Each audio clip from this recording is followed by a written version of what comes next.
Hello everyone. In this video I will demonstrate with a couple of examples how to use the Masoretic accentuation system to disambiguate among multiple plausible interpretations of passages in the Hebrew Bible. The procedure is as follows. Step 1. Identify ambiguous passage. That is, you identify a passage in the Hebrew Bible where you can think of multiple interpretations and where the multiple interpretations arise from multiple ways to parse the passage into a syntactic structure. Step 2. Draw the accentual hierarchy. Every word in the passage, of course, is marked with an accent by the Masoretes. So you identify the accent and its level, and then you identify all the segmentations that the accents impose on all the verses that contain the passage. Step 3. For each interpretation, draw the corresponding syntactic tree. And step 4, final step, for each of those syntactic tree, try to draw the hierarchical cuts according to the accentual hierarchy. And I'm going to show you what I mean by that in the examples. So you try to do it. If there is no way to do it, that means the interpretation is ruled out by the Masoretic accentuation. So that is a way that the Masoretes tell you that you should not read the passage that way. You should not interpret it that way. So let's look at the first example, Isaiah 53 verse 2. We're gonna compare two translations here, and we'll see which one or whether any of these translations is compatible with the Masoretic accentuation. Now I'm gonna read the New Revised Standard Version translation. For he grew up before him like a young plant and like a root out of dry ground. He had no form or majesty that we should look at him, nothing in his appearance that we should desire him. I'm going to read now King James Version translation. For he shall grow up before him as a tender plant, and as a root out of a dry ground. He has no form nor comeliness. And when we shall see him, there is no beauty that we should desire him. Now, of course, you can see several differences between these translations.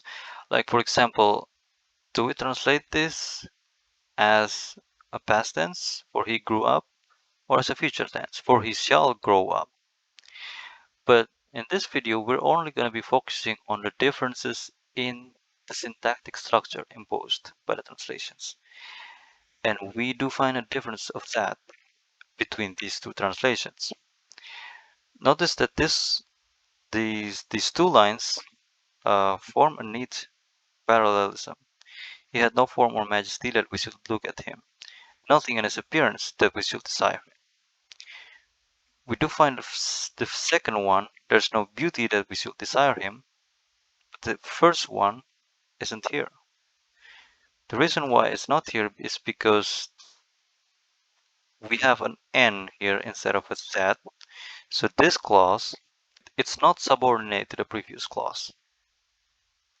Here it's subordinate to the previous clause, just like this one is subordinate to the previous clause. Okay, so let's proceed in the procedure. We have already done step 1 of the procedure, which is to identify the passage. Now the second step in the procedure is to draw the accentual hierarchy. So for each of these words, I have marked the accents with the red color. This is a conjunctive accent, so I'm gonna put a C here. This is a 4th level accent.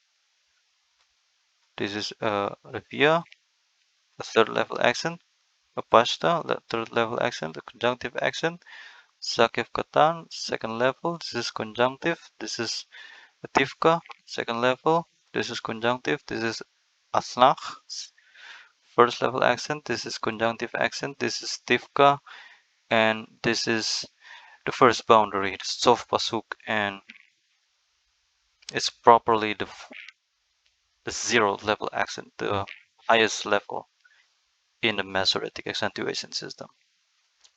So let's draw how these accents divides the verse into segments. So because there is a 4th level accent here, there is a 4th level segmentation or division. And because there's a 3rd level accent here, there's automatically also another 4th level division in addition to a 3rd level division. This is another 3rd level division, and because this is a level 2 accent, which is higher than level 3, it also makes a level 3 segmentation here, along with the level 2 segmentation itself, another level 2 segmentation, another level 2 segmentation here, along with level 1 segmentation, another level 2 segmentation, and because this is 0th level, there is a level 2, both level 2 and level 1 segmentation, and also a level 0 segmentation consisting of the whole verse, but because we are only looking at one verse, we don't need to do that, so we're not going to draw that. So we're done with step 2. Now let's proceed with step 3. Draw the syntactic tree. First we're gonna draw the syntactic tree for the NRSV translation that I have put down below. So for he grew up before him like a young plant and like a root out of dry ground. So like a young plant before him, and first we group these together from dry ground and then connect them together with and like a root. So like a root from dry ground. Okay. So these are the two descriptions, the two ways in which he grows or he grew, right? So we group them together before connecting to he grew. Okay, so let's proceed to this part. So he had no form or majesty, right? So these two are parallel. First, no form to him, and then and no majesty. We group them together,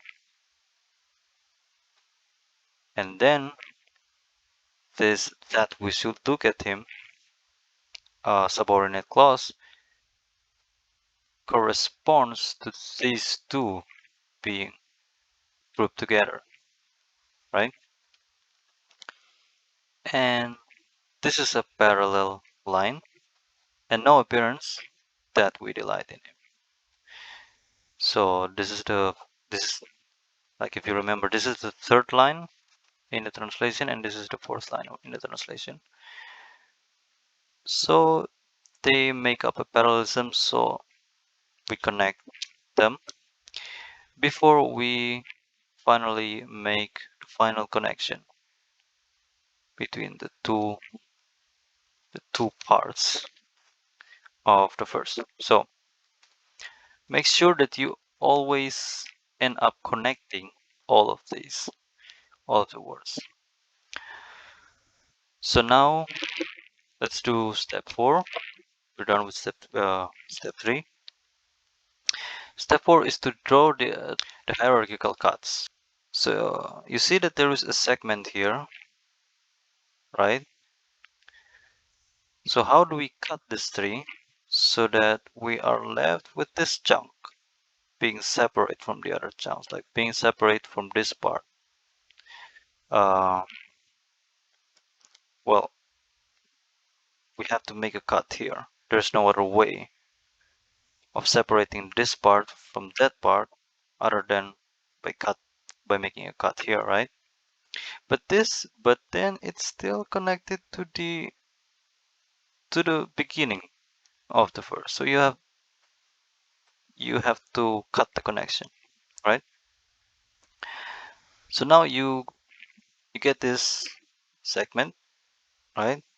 And you also get the other segment, except that actually you don't get this segment because this chunk here, like if you notice here, it's separate from the other chunk here.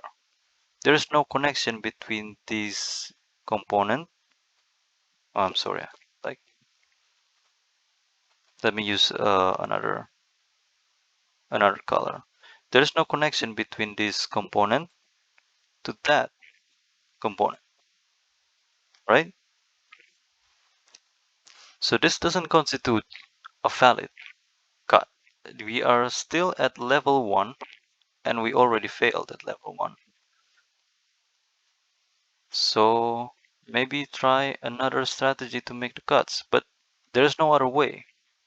As you've seen, the only way to make this segment is to do these cuts.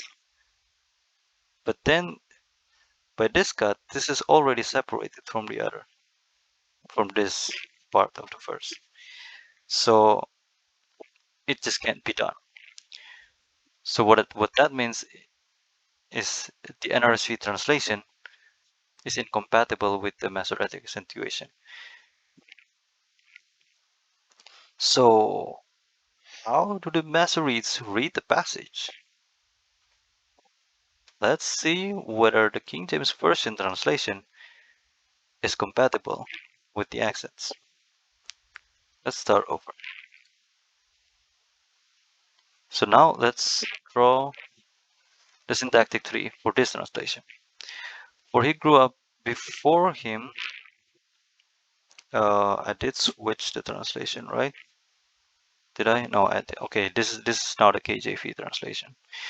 For he shall grow up before him as a tender plant, and as a root out of dry ground. He has no form nor comeliness. Okay, so let's just do that. And he grew like a sapling, or like as a tender plant, towards him, or before him. And then there's a parallel to that. First, let's connect this from dry ground, and like a root from dry ground, he has no form nor comeliness. So we have this he has no form nor comeliness, no form to him, and no majesty. So this go together, right? Before we connect them to this. Like a root from dry ground, he had no form, comeliness. And then we, so this make up parallelism, right? For shall grow up before him as a tender plant, and as a root out of dry ground, he has no form of comeliness. So we connect these two lines together. And now if we focus him here, and when we shall see him, there is no beauty that we should desire him, right? So group these together before connecting them with this, and then we make the final connection between all of these subtrees. Okay, so this is the syntactic structure imposed by the KJV translation of the verse. So let's see whether this one is compatible with the Masoretic accentuation. So when we make the first cut, obviously it's got to be here, right? And it's efficient. The first cut is already successful with this. I mean the first level cut. So now we proceed to the second level. Can we still do the second level? Well, we can't do a cut here because this is by itself and these two go together, so we can make a cut here. We should make a cut here, right? So this now becomes separated from the other two, which are still connected together. These two belong together in a segment. So we make a cut here, and we make another cut here, and we are successful with the second level, right? So now let's do the third level. In the third level, we have to make yet another separation between these two and this, and it's easy to do. Let's just do this, make this cut. And this part has to be separated from this part, so we can do that by doing this. So these are the level 3 cuts, the cuts that correspond to the level 3. So we proceed to the fourth level now. All we need to do is to make this one additional cut and we're done. So all of the levels, from first level to fourth level, we can do all the cuts. So the syntactic tree is compatible with the Masoretic accentuation. So now we know that this is the way that the Masoretes read this verse. Okay, so notice that we have a neat parallelism between the third line and fourth line of the New Revised Standard Version. He had no form or majesty that we should look at him, nothing in his appearance that we should desire him. Now, as we have already noticed, that there's no such parallelism like this in the KJV translation. If you really think of it, like why is this translation not compatible with the accentuation? It actually comes down to there being an asnach at the word majesty. So we can't have this neat parallelism between these two lines, but if you now look at the King James Version, there is also a parallelism here. Here there is a parallelism between line 1 and line 2. For he shall grow up before him as a tender plant, and as a root out of a dry ground, he hath no form nor comeliness. So this is a chiastic structure. He, as, he. We can't have both of the structures. You have to choose one of them. If you choose this, you're not going to have this one, because here the he belongs to this parallelism. So, like a young plant and like a root out of dry ground are two descriptions for his growing up before him. While here, as a tender plant is the only description for he shall grow up before him, because as a root out of dry ground explains his being, his having no form or nor comeliness, not this. So you see the difference there. Both of these readings have a neat literary structure. Okay, so let's move on to the second example, which is taken from the book Textual Criticism of the Hebrew Bible by Emmanuel Tov, Exodus 24, verse 5. And they offered burnt offerings and sacrificed offerings of well-being to the Lord, bulls. So this is a pretty literal translation of the verse. What's the ambiguity here? The ambiguity here is, what does this bulls correspond to? Does this only correspond to offerings of well-being? So this is like saying, and sacrificed bulls as offerings of well-being to the Lord. Or does bulls correspond to both of both this and also the other one? And they offered burnt offerings and sacrificed offerings of well-being, and both of these types of offerings, they use bulls for both types. So there are two possibilities here. So let's see what the Masoretic accentuation system say about which one is legitimate or allowed. Okay, so let's do the step 2. We've already done step 1. This is a revia, this is a pashta, this is a conjunctive accent, this is zakef, tivka, asnach. This is a level 4th accent. It's the kershayim. This is a conjunctive accent. This is a level 3 accent. It's the tapir. Yeah, be careful not to confuse this with the conjunctive accent. This one has a dot here, so this is different. And it's a disjunctive accent. This is stivka and this is okay. So let's do the cuts or the segmentation. I'm not gonna explain much anymore here. This is the level 3 segmentation, this is a level 2, and this is another level 2 segmentation, and this is another level 2 segmentation, along with the level 1 segmentation. Okay, so there is also a level 4 segmentation, but I have no space available, so it's like this. There's one here, but it's not gonna matter because this is the only level 4 accent. And there is this level 3 accent. There is another level 3 segmentation corresponding to this level 2 accent that also makes this level 2 segmentation.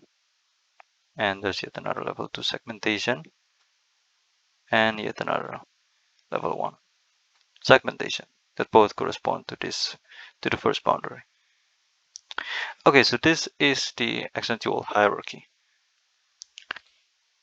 So let's do this. Let's draw the syntactic tree. We always draw the tree from its leaves down to the root, right? From the smallest so from the smallest like phrases, and then the clauses, and then the bigger clauses, like that, and so on. Okay, so sons of Israel, right? The youth sons of Israel. So it's like this. He sent them. Moses sent them. And then they offered burnt offerings. Okay? They sacrificed sacrifices, but before we do this, notice that sacrifices is also explained by this fellowship offering. So sacrifices are fellowship offerings. You can translate it as such. So that's what they sacrificed. And so both of these two types of sacrifices, they're both done to the Lord. And what are the sacrifices? Well, bulls is what they use to do the bull to do the sacrifice, right? So actually, this is the second interpretation that I mentioned. Is this actually compatible with the accentuation system? Well, how do you separate between this part of the verse with this part? If you make a cut here, that's not sufficient because this is still connected to this part of the verse. So you make a break, you make a cut here, as well, but then this becomes isolated. So already at the level 1 cut, you already failed, because at the level, even though this will eventually become separated from the other parts of the verse, but that doesn't happen at the first level. At the first level, they have to still be together. So this is an invalid cut. So as you can see, this interpretation is ruled out by the Masoretes. So you can say that the bulls correspond to both types of sacrifices. What about just being to the second type of sacrifices? Um, let's see whether I can modify this without deleting, without erasing all of them. The sacrifices, right? Um, okay. To the Lord using bulls. To the Lord using bulls. In addition to that, they also offered burnt offerings. So is this compatible? Oh wait, you always have to connect all of them. Okay, so now let's make the cuts. First, you have to separate this part from that part. You can do that by doing this. And you already succeeded with the first level cut. Let's do the second level cut. You have to make a cut here, and then these two have to be separated from each other. Like, you can do that by just doing this, right?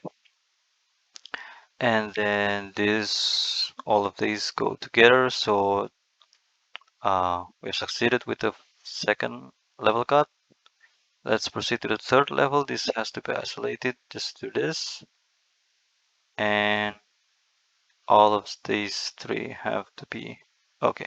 So this cut, and then this cut, and then this cut, and we succeeded with the third level, and the fourth level is just this one. Okay, so as you can see, this interpretation is compatible with the Masoretic situation. So this is a way that the Masoretes are telling us that the sacrifices of fellowship offerings, that's where they use bulls, but not the other type of sacrifice, not the burnt offerings. Right, okay, so we are done with this example. Let's proceed to the last example, which is from Deuteronomy 12, verse 5. I'm gonna read first the New English translation. But you must seek only the place he chooses from all your tribes to establish his name as his place of residence, and you must go there. I'm gonna read the translation of Tanakh, the Stone Edition, which is a translation of the Bible quite popular among Orthodox Jews. So let me read that. Rather, only at the place that Hashem, your God, will choose from among all your tribes to place his name there shall you seek out his presence and come there. It takes some time to notice the difference between these translations that come down to differences in syntactic structure. But notice, what do you seek here? You seek the place, you seek only the place, right? But here, what you seek is his presence or his residence in this translation. So these translations differ in terms of what is the thing that you seek. So of course they make a difference in terms of the syntactic structure that they impose on the verse.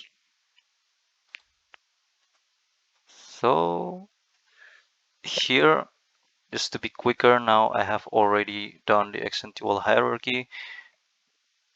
So we can now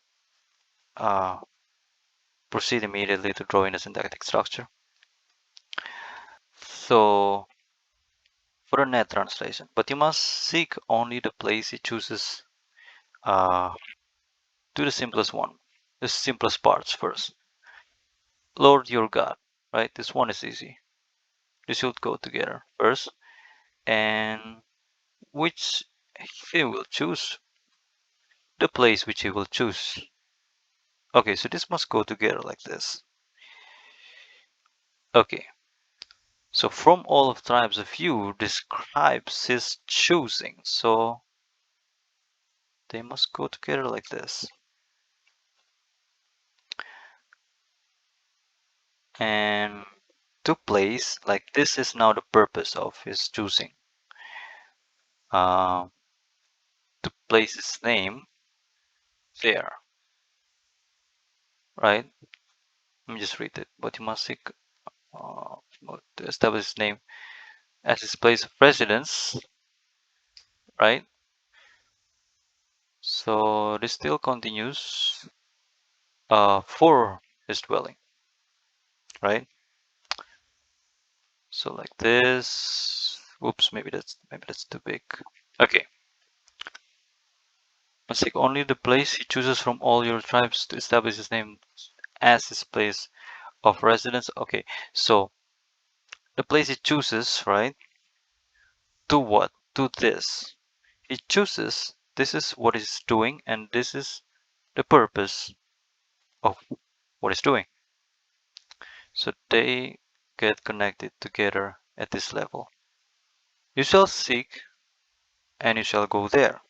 What is it? What is it like there? Oh, okay. So you shall seek explains all of this, right? You shall seek this. This all of this describes how you shall seek, right? And you must go there. So it's just like this. And finally, this is connected to all of that. Okay. Now let's do the cuts. How do we do the first level cut? Well, how do we separate this part from that part first? We do this cut, right? But this is now separated. It's not supposed to be separated. Wait. So this is not a good cut. Let's try one here. Okay, so you can do that. And you also have to make sure that this is not still connected, right? Oh, but unfortunately this part is now um, this part has now become isolated from the rest from the previous from the beginning part of the verse, which is not supposed to happen at level 1. So the net translation isn't compatible with the Masoretic accentuation. So what about the translation of Tanakh Stone Edition published by Art Scroll? Oh wait, actually, whatever. This doesn't matter, but I actually forgot to uh, draw the final connection toward toward the first word of the verse. But it doesn't matter. It doesn't make a difference, right? Okay. So let's so so that was this translation. Now we proceed to the translation of Tanakh, the Stone Edition. Rather, only at the place that the Lord your God will choose. Yeah, the place that the Lord your God will choose from all of your tribes. This doesn't change, it stays the same. To place his name there, right? To place his name there, except that this part no longer belongs, right? So it just like this now. And notice this is key actually. You seek out his presence, right? You seek his presence or his dwelling. So these go together. You shall seek his presence. Okay. And you shall go there, right? So these are parallels before they are then connected to this, and finally rather corresponds to all of this together like this. Okay, so let's now do the cuts. Is this now compatible with the accentuation? First level cut is this, and we are already done. We are already successful with the first level. What about the second level? The second level, we have to group these together. We have to group these together and run in this part and this now, and then this cut, and we are successful with the second level, right? Because these should still belong together. Notice how this, even though this corresponds to the whole, this is still connected, right, to this part of the verse. Okay, so now the third cut, let's make this cut, and we are already successful with the third level. Let's do the last level, the fourth level. These three words should go together, so we have to make a cut here, and these two are also separated by this accent. Like, as you can see, we have done the cut. We have demonstrated that that this translation is compatible with the Masoretic accentuation system. Thanks for watching.